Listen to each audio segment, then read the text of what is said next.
Today, as we celebrate Our Lady of Mount Carmel, it's an opportunity to look at Mary's life and those who continually invoke her as we seek to look at her as an example of how we are called in this living faith. As a young girl, she sought to be very devout and being brought up in her prayer life, her spiritual life, seeking to follow God. And then, all of a sudden, her life changed dramatically when God comes and asks her to be the mother of his Son, of Jesus. Her fiat, her let it be done to me, is truly an example of all Christian living, of seeking how do we follow Christ. Hopefully our yes is as enthusiastic and as willing as Mary. And as we look to her throughout the ages, she offers us that example. As we listen to the gospel today, "Come to me, all you who are labor and burdened, I will give you rest." During these times especially, we may be asking ourselves, how do I find that rest? How am I burdened? I would ask you to consider this question. Is it easier to follow when one has their own strength and abilities and all the talents that they believe they need to follow somebody else?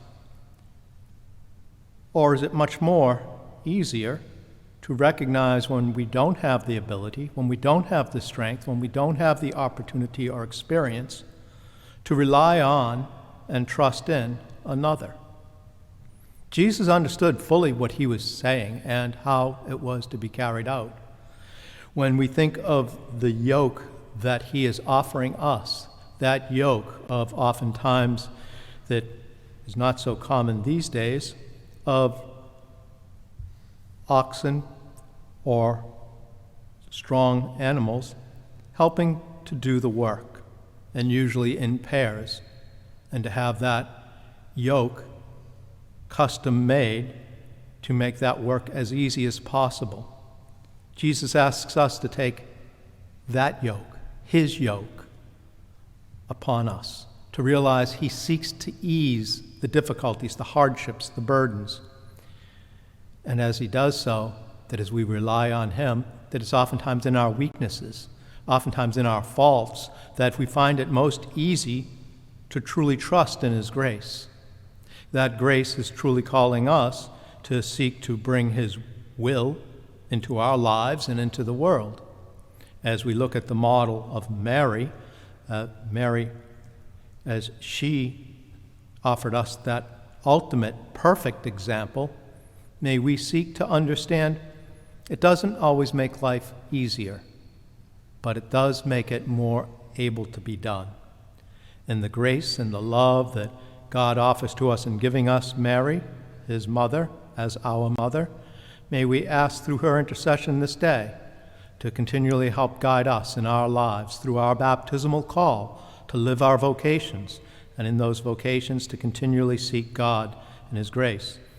Today we have the privilege of celebrating one of our friar's first vows, Christopher, as he celebrates this afternoon, that God's grace may be with him in saying yes, and seeking to live the consecrated life, to know that God's grace is with him, and in seeking to do so, share that love, that care, not always out of the strength and abilities, but more often out of our weaknesses and counting on God's grace and intercession of our Blessed Mother.